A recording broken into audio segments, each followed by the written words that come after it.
Hello from Southern Ontario, Canada. It's March 21st. A pet peeve of mine, and it's more than a pet peeve, is the anti-conservative people who say that everyone who went to Ottawa was unemployed bums. I'll just list some cases in point to dispute that. I know a half a dozen truckers who went up there at the time.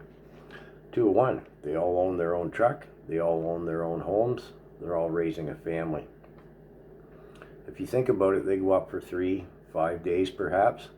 Well, that's probably anywhere from 15 to 25% of their monthly income that they were giving up to go up there. They had the money to go there because they're employed. I know at the time 4 different young couples from my hometown. They went up. I'm just going to lump them into one entity. Paraphrasing one of them that returned. She said, yep, we went up there, found the time. I mean, all 4 couples, both parents work, they're raising children.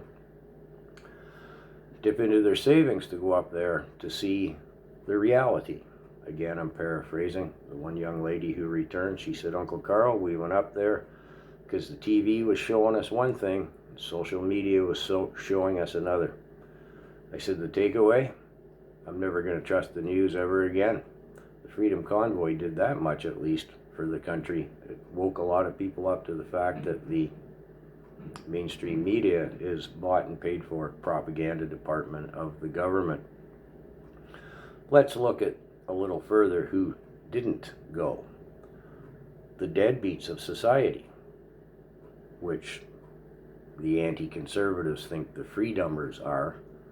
Well, no, the deadbeats in society, they don't pay any attention to politics. They just float through life. They didn't go there. They didn't have any resources to go there because they're deadbeats.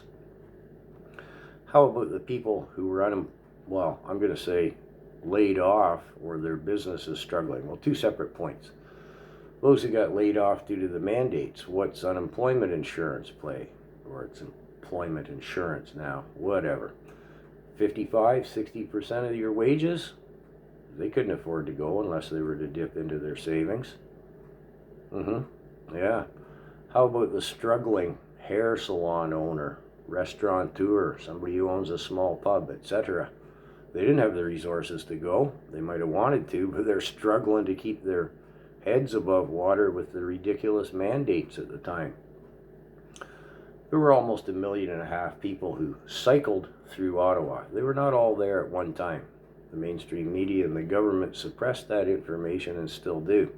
But yeah, that many people cycled through Ottawa.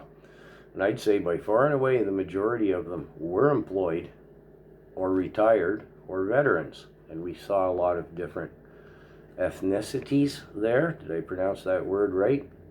People of different races and cultures from different countries. You know what I mean? Well, I'll just leave the video here. I'll get right into a rant. I hope I made my point.